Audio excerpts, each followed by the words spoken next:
Bismillahirrahmanirrahim. Assalamualaikum warahmatullahi wabarakatuh. Selamat Waalaikumsalam. sore, ayah dan ibu, pemirsa rumah vaksinasi, dimanapun Anda berada. Terima kasih telah bergabung di Instagram Live kita sore hari ini. Kita hari ini akan membahas salah satu topik yang juga sangat menarik ya, Dok ya, yang Iya, menarik banget. belakangan ini sering sekali Bahas ditanyakan ya. ya oleh para ayah dan ibu, untuk terutama anak-anaknya, karena zaman pandemi ini membuat banyak kasus vaksin ini jadi baik itu terlambat ataupun jadinya lupa juga karena zaman pandemi, datang-datang udah telat banyak ya.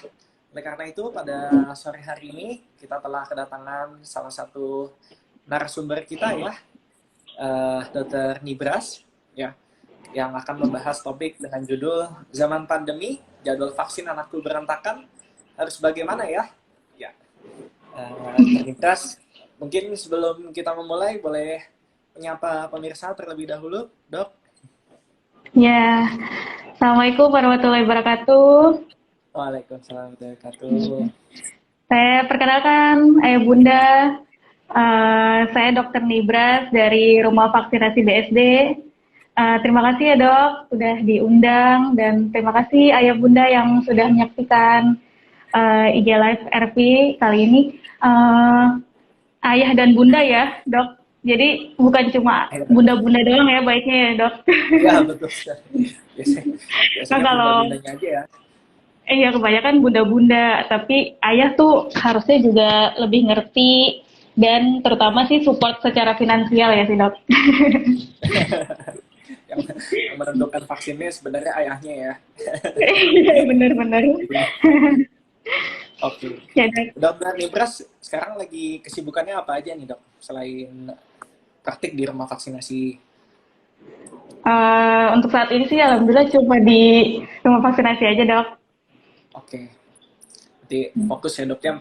Tentu sering sekali ya, Dok ya, mendengar soal pertanyaan seperti ini, Dok ya. Iya Dok. Banyak yang datang yang udah lewat, ada yang bahkan 2 tahun. 2 tahun tuh off vaksin, terus kita harus kejar. Gitu. Oke.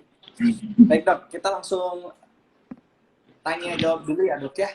Mungkin saya ada beberapa pertanyaan yang mungkin sebagai pembuka ya, bagi sebelum nanti pemirsa ayah dan bunda bisa bertanya lebih lanjut di kolom Q&A ya. Pertanyaan pertama saya ingin tanya, Dok, sebenarnya apakah vaksin itu harus tepat jadwal ya, Dok ya? Oh iya Dok, baik Dok. Jadi ini dulu deh tentang vaksin dulu ya Dok. Vaksin itu kan intinya memasukkan sesuatu untuk membuat tubuh kita itu merangsang kekebalan bagi tubuh kita, untuk tubuh kita memberikan imunitas terhadap penyakit tertentu itu, kekebalan spesifik gitu. Nah, vaksin itu memang ada jadwal-jadwalnya. Kalau di Indonesia ini kita jadwalnya lebih mengacu kepada jadwal imunisasi Ikatan Dokter Anak Indonesia. Yang terbaru ini ada yang 2020 ya Dok. Nah, Ikatan Dokter Anak Indonesia ini jadwalnya itu sebenarnya ngacunya juga ke WHO. Jadi hampir seluruh negara-negara di dunia itu sebenarnya vaksin-vaksinnya tuh sama-sama aja sih, sama, dan jadwalnya yang mirip-mirip gitu. Cuma memang ada beberapa yang kayak di negara-negara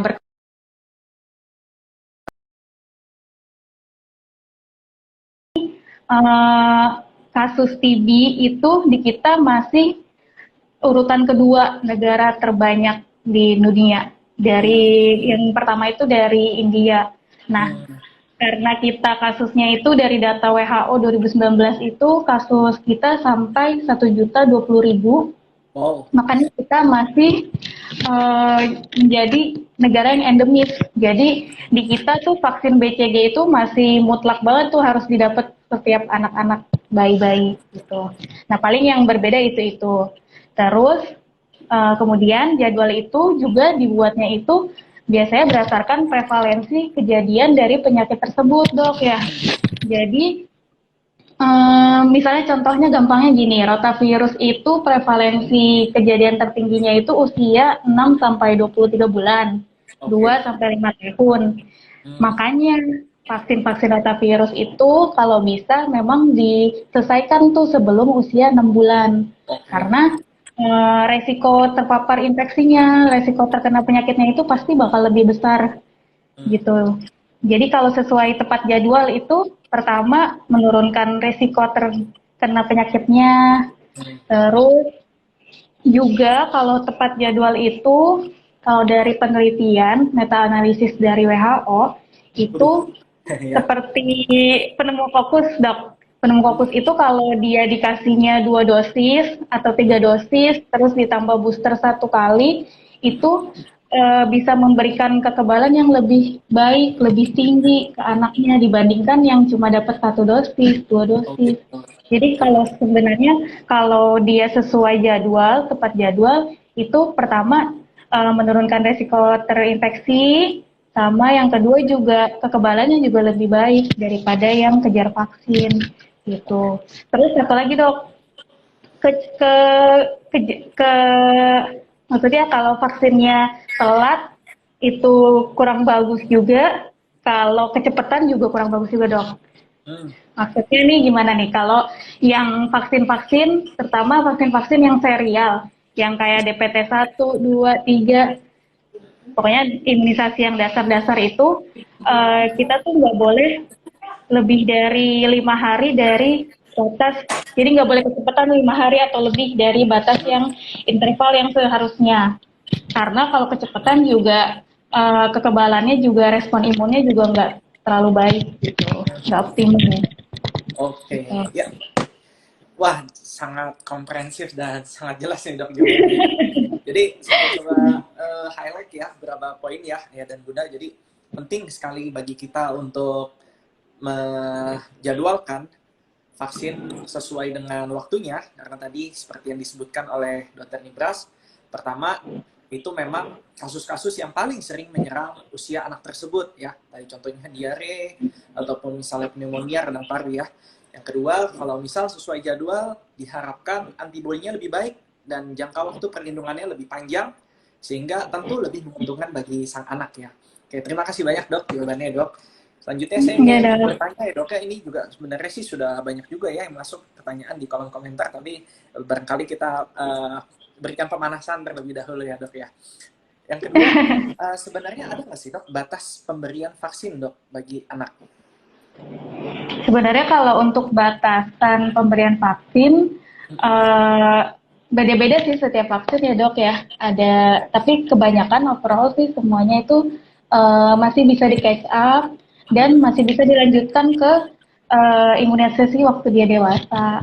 oke, oke.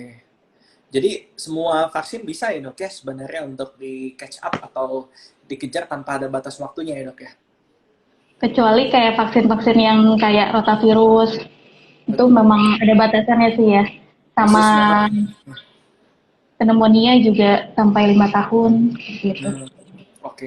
Ini dua pengecualian untuk dua vaksin itu, sisanya bisa untuk dikejar bahkan sampai mereka dewasa ya dok ya sebenarnya ya. Jadi sekali lagi ini juga penting nih bagi ayah dan bunda yang barangkali khawatir, nih anak saya masih bisa nggak nih kejar vaksin DPT nih udah setahun belum vaksin yang ketiga misalnya, atau campak udah 2 tahun nih belum vaksin juga nih kemarin yang 18 bulan, tidak perlu khawatir karena semuanya prinsipnya bisa dilakukan catch up atau pengejaran vaksinasinya ya dan bunda ya.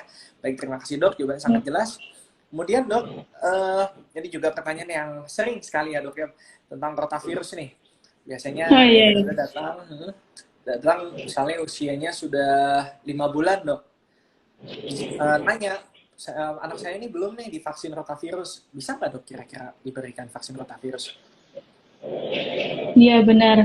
Eh, Sayang banget ya sebenarnya ya 5 bulan tuh udah kalau sesuai jadwal imunisasi IDAI 2020, rekomendasi dosis pertama rotavirus itu dia usia 6 minggu sampai 12 minggu, di mana Hmm, 12 minggu itu dari tanggal lahirnya dia ya, sekitar ya oke. 3 bulan ya.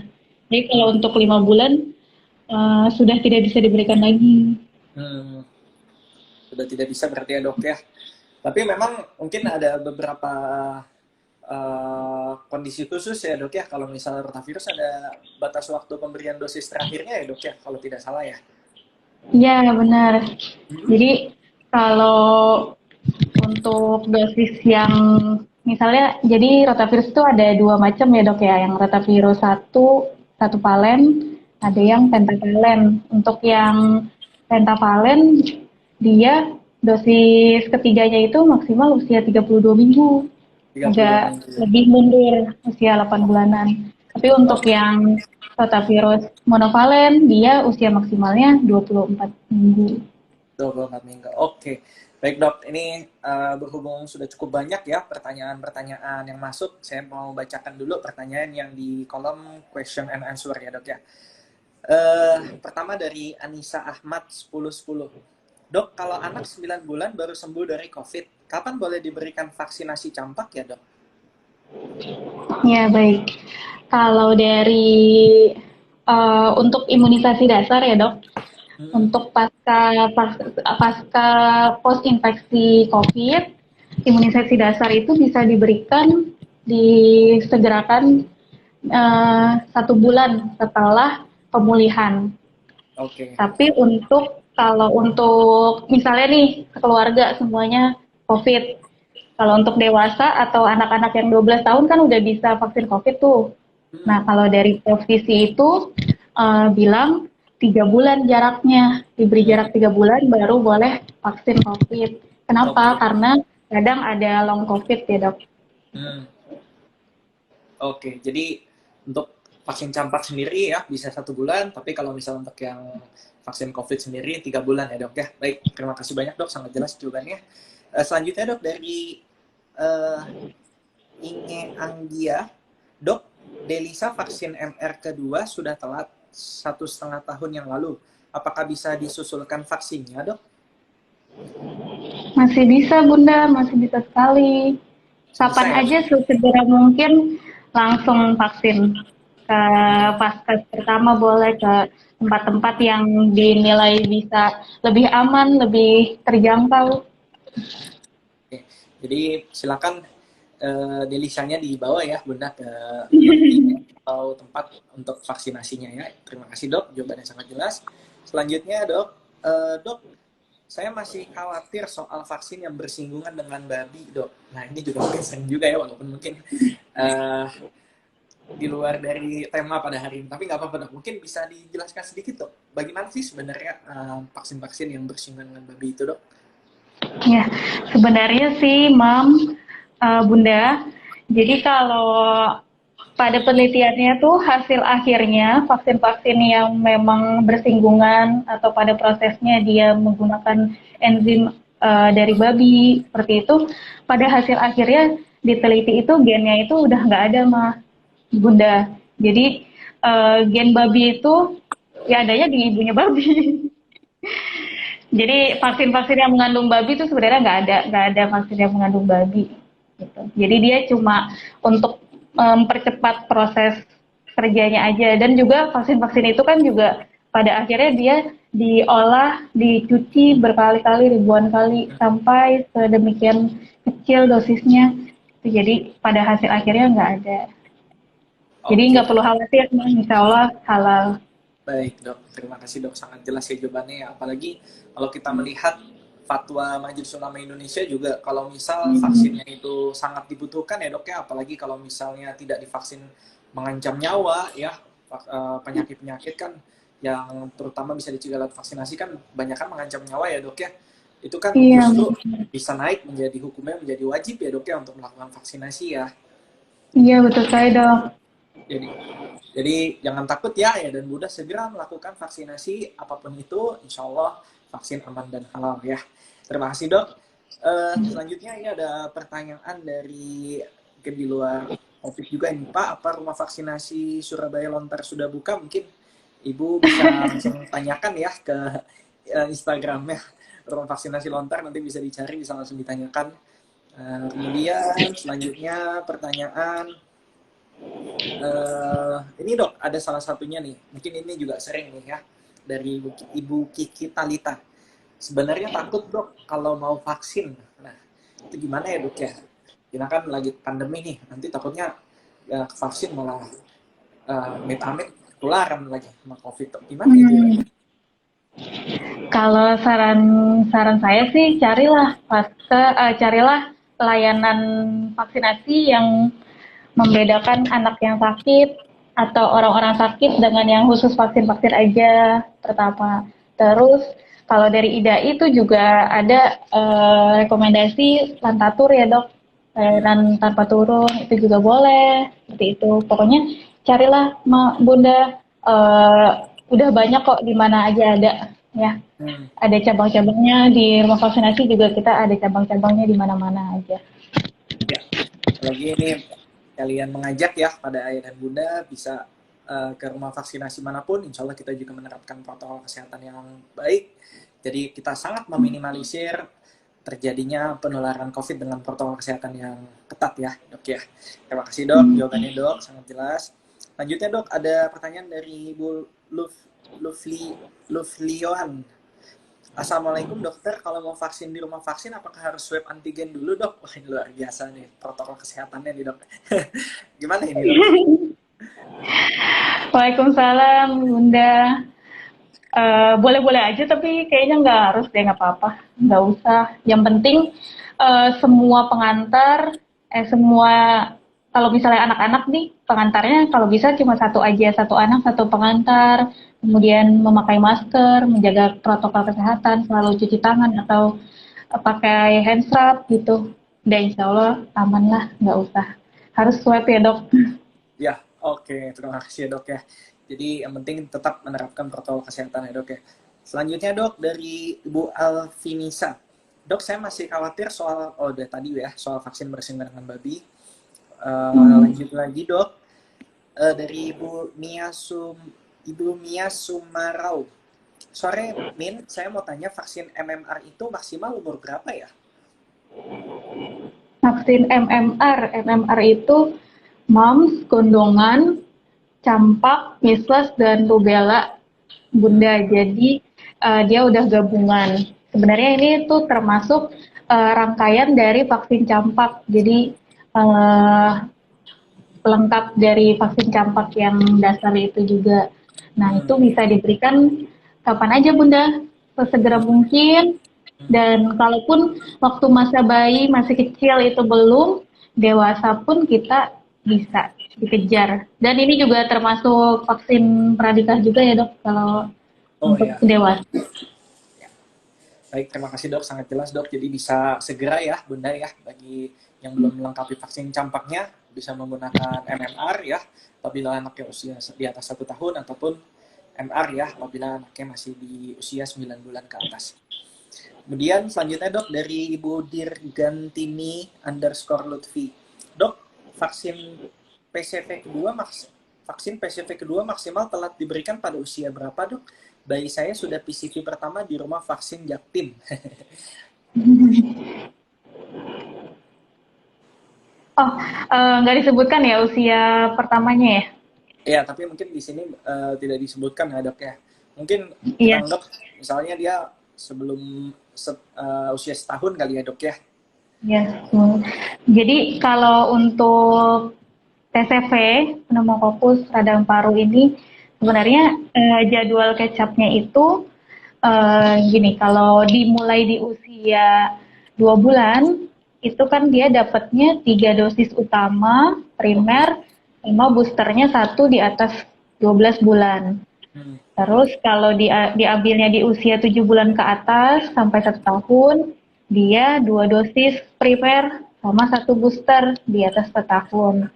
Kemudian kalau di atas setahun sampai 2 tahun, dia cuma 2 kali. Di atas 2 tahun sampai 5 tahun, dia 1 kali dengan PCV 13. Nah, kalau dalam kasus ini, mungkin anaknya sih sesuai jadwal ya, mungkin di usia 2 bulan, 3 bulan, di bawah 7 bulan. Jadi, dosis yang kedua, sesegera mungkin ya Bunda, pokoknya dikejarlah di bawah setahun itu lengkapi 3 dosis dengan jarak minimal 1 bulan boleh dikejar. Oke, baik, terima kasih banyak dok, sangat jelas ya. Jadi sebenarnya sih semua jawabannya ini kembali ke intinya kalau saya simpulin sebenarnya nggak ada kata terlambat, segera Iya, datangi rumah benar. sakit manapun ya atau klinik vaksinasi manapun itu bisa dilengkapi segera ya dok ya, dilakukan kejar Vaksin. vaksinnya ya. Oke, lanjut dok, ini ada dari Ibu RN Handini. Dok, hepatitis A dosis pertama batas terakhir boleh diberikan pada umur berapa ya? Anak sudah 15 bulan tapi belum hepatitis A. Bagaimana ini dok? Maaf dok, hepatitis A dosis terakhir. Ya, hepatitis A dosis pertama dok. Dosis pertama batas Oh, terakhir dosis boleh. pertama. Hmm. Kalau dosis pertama bisa kapan aja Bunda, tapi memang kalau dari penelitian itu di bawah 5 tahun kalau bisa sudah dilengkapi karena memang terbaiknya untuk menciptakan kekebalan yang lebih bagus itu di bawah 5 tahun sudah selesai. Nah Oke. untuk yang dosis kedua jaraknya 6 sampai 12 bulan, 18 bulan Hmm. atau maksimal 5 tahun masih bisa. 5 tahun dari Oke. dosis pertama. Oke, ya, terima kasih banyak dok, sangat jelas ya. Kemudian lanjut dari Mrs. Zana. Assalamualaikum dok, anak saya 20 bulan sudah telat 2 bulan untuk vaksin booster DPT karena klinik yang melayani home care imunisasi sudah tidak melayani lagi. Kira-kira batas umur untuk vaksin booster DPT sampai berapa ya dok? Bagaimana ini dok? Kalau untuk booster DPT bisa kapan aja Bunda. Hmm. Pokoknya dia jaraknya kalau untuk catch up booster itu jarak 6 bulan dari dosis terakhir yang ketiga. Hmm. Oke. Jadi bisa segera kembali lagi, bisa segera dilengkapi Benar, vaksinasinya ya dok ya. benar Oke, dok. lanjut dok. Nah, ini ada dari akun M Emyer Vina. Dok, kalau baru pertama kali vaksin influenza, katanya harus vaksin lagi 1 bulan kemudian. Tapi kalau telat 2 atau 3 bulan, gimana ya dok? Nah, ini gimana nih dok? Boleh Bunda, boleh sekali sekarang dilengkapi aja Bunda. Jadi memang kalau untuk anak-anak di bawah 8 tahun, 9 tahun, itu ada namanya dosis primer Bunda. Jadi nanti dikasihnya 2 dosis dulu tuh dalam 1 tahun pertama. Jaraknya memang minimal 4 minggu. Hmm. Kalau bisa sebelum 6 bulan sudah dikejar yang dosis keduanya. Oke, iya. Terima kasih ya dok ya, sangat jelas. Nanti setelah dosis yang kedua bagaimana dok? Setelah dosis yang kedua, nanti untuk boosternya per setahun sekali aja. Dalam 1 kali ya dok ya. Oke, lanjut dok. Ini dari Ibu Anissa Ahmad 1010. Dok mau nanya lagi, seberapa penting dok vaksin tifoid dan hepatitis A? Karena anak saya 3 tahun belum vaksinasi itu. Bagaimana dok? Tifoid, tifoid itu kalau untuk di Indonesia sendiri ya dok, emang kita nih masih termasuk wilayah yang untuk kasus tipesnya tuh masih tinggi ya karena mungkin sanitasi kita yang kurang seperti itu. Sama sebenarnya tipes ini paling utama untuk anak-anak yang sudah mulai tuh bisa jajan sendiri, makan-makan di luar, seperti Hmm. itu sih yang udah mulai jajan-jajan tuh Hmm. lebih proteksi ke anak-anak yang udah umur-umur segitu. Dan Oke. mungkin yang anak-anak yang memang belum bisa membedakan makan yang bersih, tempat yang bersih, di mana yang gitu-gitu. Jadi kalau bisa segera mungkin, segera kalau bisa sih sebelum usia-usia TK-TK itu ya dok yang Ya, 3 tahun, 4 tahun 5 ya dok tahun, ya. 4 Ya. tahun ya. Oke, ya terima kasih banyak ya dok ya. Sebenarnya tifoid ini kadang kita luput dan lupa ya, karena komplikasinya ini Hmm. luar biasa mematikan sebenarnya ya, bisa membuat anak itu sampai kuning, sampai gagal hati, bahkan bisa berujung sampai kematian pada kasus-kasus yang berat. Jadi dengan adanya vaksinasi ini tentu sangat-sangat membantu anak kita terlindungi dari tifoid, tifus ataupun Komplikasi. hepatitis A itu ya dok ya. Oke, terima kasih dok, sangat jelas dok. Dok, lanjut ya dok ya, masih banyak ya dok ya, tenang aja dok. Ya, Siap siap. ini dari Ibu M. Yervina. Dok, kalau baru pertama kali vaksin influenza, katanya, oh nih udah ya tadi ya. Bentar. Ini tadi sudah, berarti lanjut tadi ke ini dari akun Indonesia. Dok, anak saya tinggal vaksin PCV terakhir nih, tapi badan anak saya masih sumeng. Kira-kira boleh nggak divaksin PCV? Seharusnya sudah dilakukan tanggal 25 Juli kemarin, tapi batal karena sumeng. Sumeng ya. Hmm. Baik, kalau sumeng tuh biasanya di bawah 37,5 ya dok ya?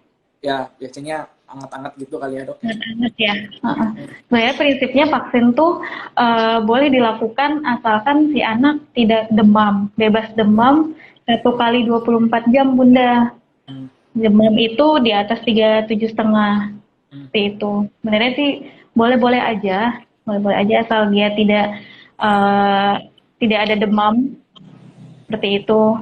Terus, tapi kalau memang agak khawatir atau kurang yakin, nggak apa-apa ditunda dulu. Nanti ketika anaknya sudah nyaman, sudah fit kembali, boleh diberikan segera mungkin. Nanti mungkin untuk jadwal yang lain-lain mungkin kan agak sedikit berantakan nih. Nanti bisa disesuaikan sama dokternya, nanti dikejar. Ya, baik, terima kasih banyak dok, sangat jelas ya. Biasanya memang kalau kita ya standar di rumah vaksinasi, apabila nanti ada jadwal-jadwal vaksin yang tertinggal ataupun terlambat ataupun belum divaksin, pasti nanti dokter-dokter kami akan mengecek ya riwayat vaksinasinya dan menjadwalkan yang belum ya dok ya. Oke. Dan mungkin memang diusahakan kondisi anak ya fit ya dok ya, karena memang kalau misal demam tadi kita khawatirkan efektivitas vaksinnya juga akan berkurang ya. Dan karena ya benar ya dok. Ya, oke, terima kasih dok, sangat jelas dok. Lanjut ya dok ya, ini ada pertanyaan dari Ibu Tiri Hitakarana. Saya nama Ana sudah divaksin belum meninggal. Belum menikah, maksudnya bagaimana ini? Apa kurang paham juga? Gimana meninggal? Ini apa mungkin typo kali ya? Mungkin Ibu Tiri Hitakarana bisa menanyakan lagi ya Bu. Maaf, saya kurang paham pertanyaannya.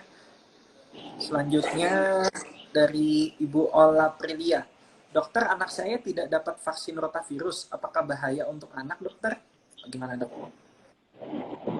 Ya, kalau rotavirus, sebenarnya rotavirus tuh ini ya, nggak tergantung sama sanitasi, nggak tergantung sama pokoknya kebersihan seorang tersebut. Jadi semuanya mau yang bersih, mau yang kotor, itu bisa kena. Dan anak-anak tuh emang paling sering usia 6 sampai 23 bulan, 2 sampai 5 tahun tuh memang kejadiannya sangat tinggi. Yang dikhawatirkan memang komplikasi yang paling berat yang dehidrasi berat sampai bisa berujung kematian seperti itu. Jadi ya banyak-banyak berdoa, orang-orang sekitar sudah vaksin dan jadi menyebabkan herd immunity. Bismillah lah, insya Allah nggak kena ya. Jangan khawatir bunda, nggak apa-apa. Yang lain aja yang masih bisa dikejar, jangan sampai ketinggalan ya. Oke, terima kasih banyak dok. Jawabannya dok. Selanjutnya ya dok, dari Ibu Kiki Talita. Dok, saya dan suami khawatir ya dok, kan dokter abis dari mana-mana ya dok, terus vaksin babynya yang masih 10 bulan, khawatir di situ gitu dok. Ya, bagaimana ya dok? Mungkin khawatir dokternya ini justru yang membawa ini ya, maksudnya jadi pembawa. Benar. Makanya penting nih bagi tenaga medis, dokter-dokter kita, perawat, bidan, semuanya ya, yang akan menemui bayi, kita juga harus pakai masker. Jadi masker tuh bukan untuk melindungi kita, juga melindungi orang yang pasien-pasien kita. Maskernya juga masker medis, terus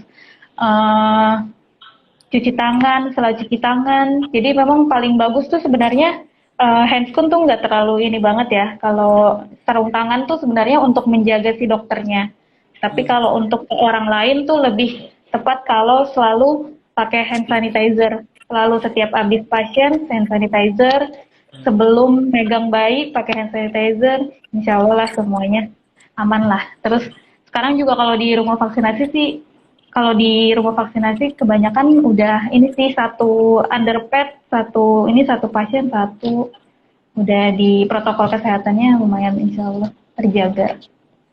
Ya, terima kasih banyak dok. Ini pertanyaan juga yang sangat menarik ya. Jadi Ibu Kiki tenang saja, insya Allah kami di rumah vaksinasi tetap mengedepankan yang dinamakan patient safety ya, keamanan pasien itu nomor satu. Jangan sampai justru upaya-upaya yang dilakukan membuat buah hati kita menjadi sakit. Tentu itu hal yang paling tidak kita inginkan. Maka dari itu kita pasti selalu menjaga ya protokol kesehatannya tadi dengan membuat jadwal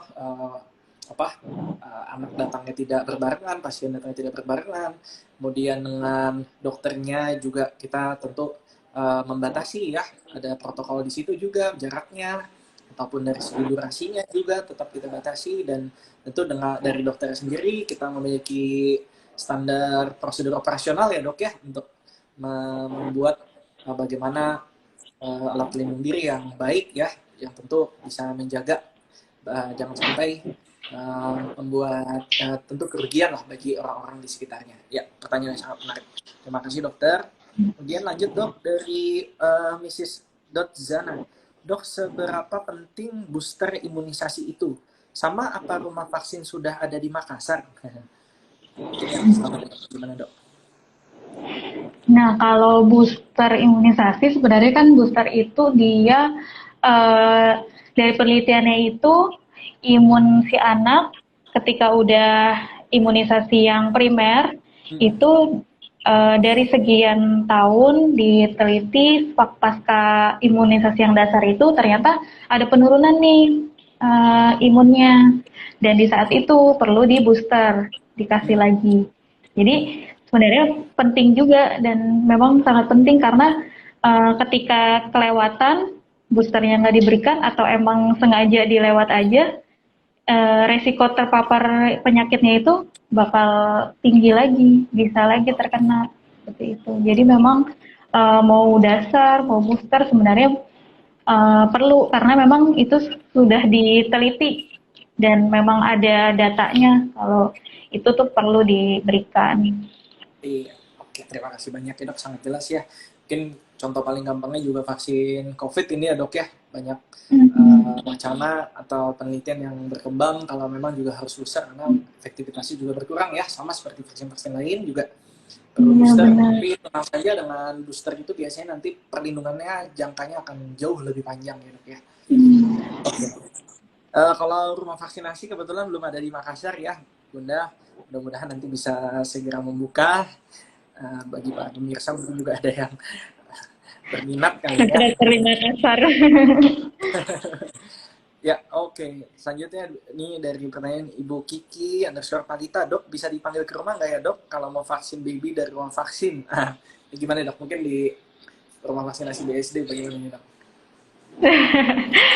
Untuk saat ini belum sih dok, belum layanin home care. Mau sih, mau banget soalnya banyak pasien-pasien langganan tuh yang nanyain, ada nggak sih dok home care gitu-gitu. Kebanyakan tuh yang, apalagi ada beberapa yang habis pasca COVID, terus jadi agak trauma buat keluar-keluar gitu-gitu. Tapi untuk saat ini sih kita masih, kalau kayak Lantatur gitu-gitu, layanan tanpa turun kita masih bisa sih. Kalau untuk home care belum saat ini, nggak tahu nanti ke depannya. Oke. Gimana dok? Kalau di RP Pusat gimana dok? Ya, terima kasih dok. Ya, jadi kebetulan juga di rumah vaksinasi pusat kita belum ada layanan home care karena memang layanan unggulan kita tetap adalah pelayanan langsung di klinik karena juga banyak keuntungannya ya, kita bisa langsung peralatannya memadai, kemudian lengkap ya, bisa konsultasinya juga lebih nyaman, tempatnya juga terstandar ya, tentu tetap dengan protokol kesehatan yang ketat, jadi tetap aman untuk buah hati kita. Tapi memang untuk home care sendiri kita belum ada ya dok ya. Oke, terima kasih dok jawabannya dok. Dok, ada pertanyaan dari Bank 2H1. Vaksin COVID untuk anak 12 tahun seberapa amankah dokter? Gimana nih dok? Sebenarnya kalau dari Prof. Sisi waktu itu sempat pernah lihat ini ya, bincang-bincangnya beliau. Prof. Sisi itu yang Ketua Satgas Imunisasi ya, itu Hmm. tuh bilang sebenarnya Sinovac itu udah bisa dari usia 3 tahun sampai 17 tahun sebenarnya. Tapi memang data-data yang 3 tahun sampai 12 tahun tuh masih dikit, masih minim. Jadi memang dari BPOM sama IDAI semuanya pokoknya memang lebih amannya itu diberikan di usia 12 tahun sampai 17 tahun. Jadi Oke, 12 sampai 17 tahun tuh udah aman insya Allah. aman ya dok ya, insya Allah ya. Dan juga nanti tetap usia-usia segitu kan biasanya sudah bisa mengutarakan kalau misal ada efek samping yang timbul, jadi tetap bisa kita terapi juga ya sesuai dengan ada efek samping. Kalaupun ada efek samping bisa kita terapi ya dok ya, jadi insya Allah aman untuk vaksin COVID ya bagi anak usia di atas 12 tahun. Baik, barangkali karena waktunya juga terbatas ya, pertanyaan juga masih banyak. Nih, antusiasmenya luar biasa nih para ayah dan bunda, terima kasih banyak. Tapi kita batasi ya dok ya Alhamdulillah ya sampai dok. 17.50 ya dok ya mungkin Ya pertanyaannya. dok. Ya. Dari PMI 8621 dok, anak saya kemarin habis divaksin Hexasim atau DPT-1, itu pengulangannya di saat usia berapa ya? Kalau untuk heksasim bunda, itu kan DPT-nya itu pertusisnya aseluler bunda.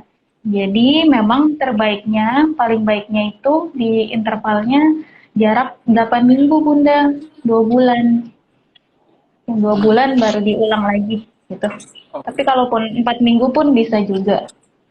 oke, ya. Terima kasih dok ya. Ini ada pertanyaan juga dok dari Trihita Karana. Dok, anak autis vaksin apakah bisa dok? Dan sakit nggak sih dok di vaksin itu? Ya, nah, ya. Anak autis boleh banget, bagus bunda. Karena kan kita tahu sendiri ya, kalau anak-anak berkebutuhan khusus, kasihan gitu kalau mereka juga kena penyakit juga, udah berkebutuhan khusus. Jadi kalau bisa, vaksinnya dilengkapi, sesuai jadwal semua, agar jangan sampai nambah masalah lagi. Dia sakit lah, nanti nafsu makannya jadi turun. Karena kan biasanya kadang juga banyak yang mungkin BB-nya kecil gitu-gitu ya. Jadi jangan sampai ada tambahan masalah lagi jadinya berlipat-lipat gitu. Jadi boleh dan sesuai jadwal seperti anak normal biasanya kalau untuk anak autis boleh. Oke. Ya, terima kasih dok. Dan Sebenarnya, ada juga ya dok yang kayaknya ada pertanyaan juga tuh yang infeksi TB ya dok. Maksudnya dia lagi sakit TB juga. Kayaknya ada pertanyaan itu. Kalau ya, si anak dengan sakit TB, memang kan masih konsumsi obat terus gitu ya dok. Boleh divaksin juga, boleh ya diberikan biar infeksi yang lain juga nggak memperberat infeksi oke. TB-nya. Oke, tapi mungkin mencatat juga bukan dalam kondisi akut ya dok ya, tapi sudah Iya, berada dalam benar. perawatan berarti ya. Oke, ya, Biasanya nanti direkomendasiin sama dokter spesialisnya ya setelah pengobatan bulan berapa. oke. Ya, terima kasih dok. Ini barangkali pertanyaan terakhir ya dok ya. Maaf ayah dan bunda karena waktunya juga terbatas. Soalnya nanti bisa bertanya langsung ya di lain kesempatan. Dari Ibu dari akun Vina. Dok, tanya lagi, anak saya 3 bulan sudah vaksin PCV 1 kali, tapi sekarang udah 8 bulan belum lanjut kedua. Masih bisa lanjut dan tetap masih 3 kali lagi nggak dok? Bagaimana ini dok? Ya bunda, masih bisa sekali bunda, nggak apa-apa dikejar aja. Bisa kok. Nanti dosis kedua segera, dosis ketiganya nanti boleh kok minimal 1 bulan, boleh. Atau nanti mungkin 9 bulan campak dulu ya, kan ada campak. Terus nanti bulan berikutnya selesaikan PCP yang ketiganya. Oke, ya. Baik, terima kasih banyak dok. Barangkali itu menjadi pertanyaan penutup ya pada sore hari ini. Luar biasa antusiasmenya ya dan bunda. Terima kasih banyak ya atas Ya pertanyaan-pertanyaan yang dok. diberikan. Ya, mungkin ada pesan terakhir dok untuk para pemirsa untuk vaksinasi dok. Ya, Ayah Bunda, terima kasih udah mendengarkan dan antusiasmenya bagus sekali ya, alhamdulillah. Eh, Kalau untuk jadwal, seperti yang tadi dibilang ya Bunda, sesuai jadwal, tepat jadwal itu memang paling baik.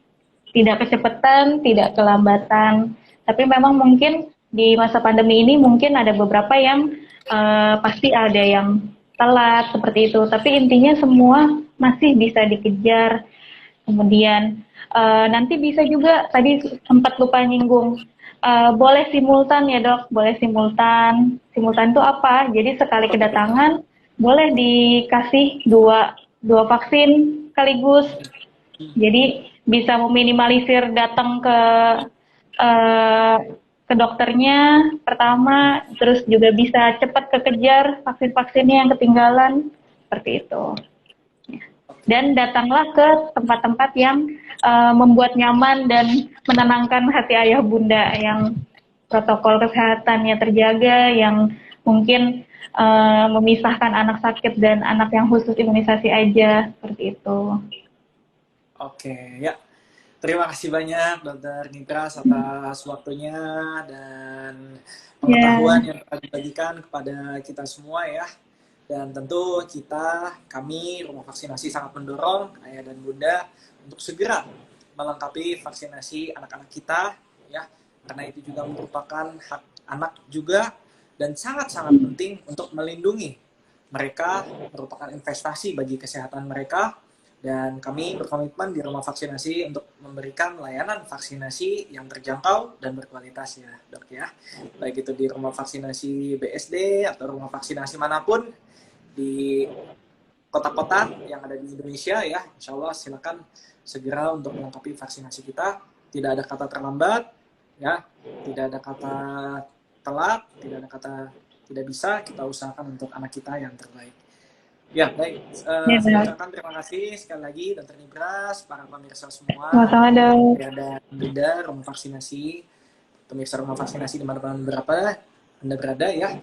Apabila nanti masih ada pertanyaan-pertanyaan, silakan bisa ditanyakan di kolom komentar di IG Live ini ataupun di DM ke Instagram kita ya. Jadi insya Allah kita akan usahakan untuk menjawab ya. Ini juga mohon maaf apabila ada hal-hal yang kurang berkenan selama penyelenggaraan IG Live ini. Kita tutup dengan membaca hamdalah. Alhamdulillahirrahmanirrahim. Alhamdulillah. Terima kasih dok. Ya. Terima kasih Assalamualaikum warahmatullahi banyak. wabarakatuh. Terima kasih dok. Waalaikumsalam warahmatullahi wabarakatuh.